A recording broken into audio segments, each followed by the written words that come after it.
Today we'll dive deep into a lesser-known chapter of Marilyn Monroe's life. We'll explore her time in the quaint town of Roxbury, Connecticut, her interactions with the locals, and a heartwarming act of kindness that remained a secret for decades. If you find this video interesting, please support us by hitting the like button. Now let's get started. More than 600 books have been written about the life of Marilyn Monroe, the legendary 20th century actress. Did you know that as a child she was a tomboy and was crowned Miss Artichoke in a beauty pageant in 1947? You may think you have heard all about Marilyn Monroe, but there is actually another fact that has been kept secret for many years. Imagine a small town surrounded by old trees and farm. One small supermarket, a tiny gas station, and a small town hall. Smack dab in the middle of it all. This is Roxbury, Connecticut. It is only 75 miles from New York City, but it has a completely different atmosphere. Few people know that such a town even exists, and even fewer know that Marilyn Monroe lived in Roxbury for 5 years. When she married the playwright Arthur Miller, known for Death of a Salesman, Marilyn was already a globally recognized star.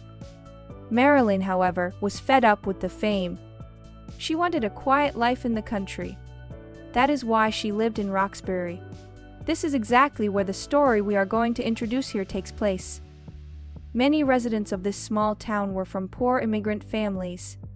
While they were simple laborers and many faced their own economic challenges, they seemed to care about the celebrities in their neighborhood. One boy named Johnny and his family lived in this town. Like many others, they didn't have enough income, so Johnny worked after school. Johnny worked part-time in a small store, and Marilyn Monroe was a regular customer. Johnny found her to be kind, funny, and even nicer in real life than on screen. Marilyn was also kind and courteous to everyone in town, and she gave big tips to Johnny and the other kids who worked at this particular store. Her kindness often saved other families and children who were hungry. By the time she had lived in Roxbury for a year, she had learned the names of all the children. She also talked to the children as if they were her friends, so naturally. Most of the children liked her. One day, when Marilyn went to her regular store, she noticed that Johnny wasn't there. According to the store owner, Johnny's mother had died suddenly yesterday. This death was especially tragic given the boy's family's financial struggles, where even a cent was valued. Their surprise, the family learned the next day that the funeral had already been paid for. Not only that, the funeral home was filled with flowers. Johnny's family was told that the funeral was all arranged by the association. The fee for this service had been paid in advance, so all the money donated by the neighbors was given to the family. The amount was certainly small, but it was enough for them to leave and start a new life. This was a way for the family to cope with their grief. This act of kindness had a profound impact on Johnny's life.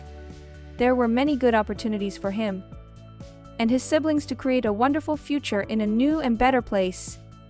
Johnny's family was overwhelmed by the unexpected helping hand during their difficult time. Nor did they learn that Marilyn Monroe was actually involved until decades later. When she learned about the tragedy, she asked for more details about the funeral. She mentioned wanting to send flowers, but she did not say that she would pay for the entire funeral. She went directly to the funeral home, gave them the money, and made the owner promise to keep it a secret. She also obtained the address of the church where the funeral was to be held. Later, Marilyn visited the church to meet the clergy. They were so surprised by Marilyn's visit that they recorded it in the church's record book. That is why, years later, Johnny learned that Marilyn Monroe was involved in all of this. This information and other facts came to light. At about the same time, she made a large donation to the local church school. Most of the people attending the school were poor immigrant children and families. Marilyn Monroe's donation allowed many children to receive an education. In fact, many of the local residents knew or guessed about her kindness. This fact came to light later, as Johnny's family had left town.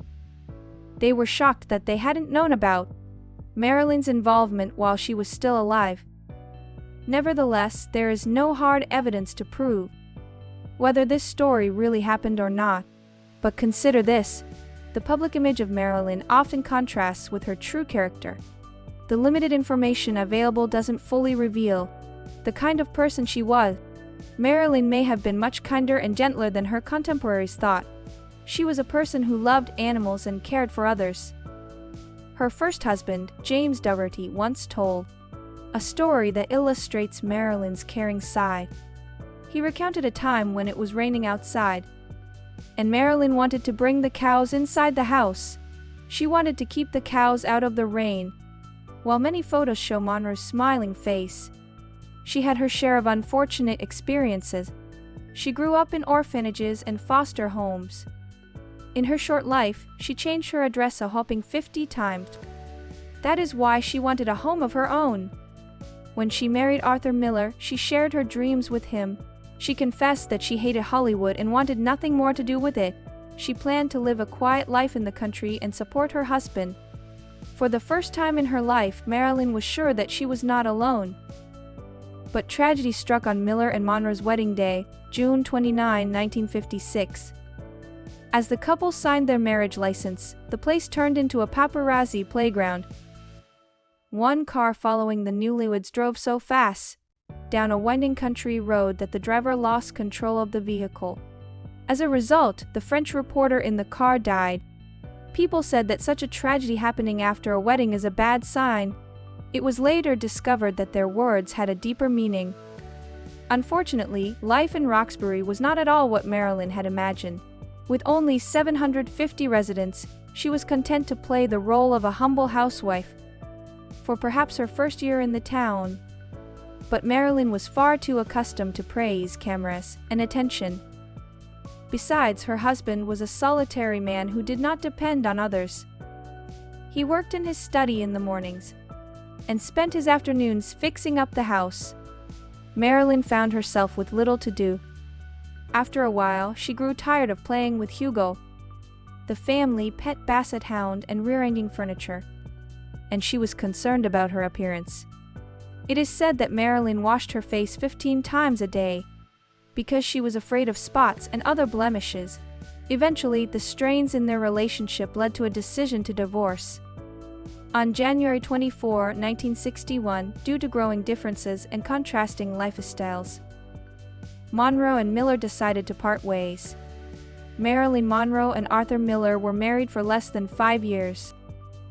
Arthur Miller, the playwright, married photographer Ind Morath just 1 month after their divorce. Tragically, just 19 months later, Marilyn passed away on August 5, 1962, in her Los Angeles home. Like the life of this wonderful woman, her death is still shrouded in mystery. Thank you for watching. Don't forget to like, comment, and subscribe for more insightful content. Take care and see you in the next video. Goodbye!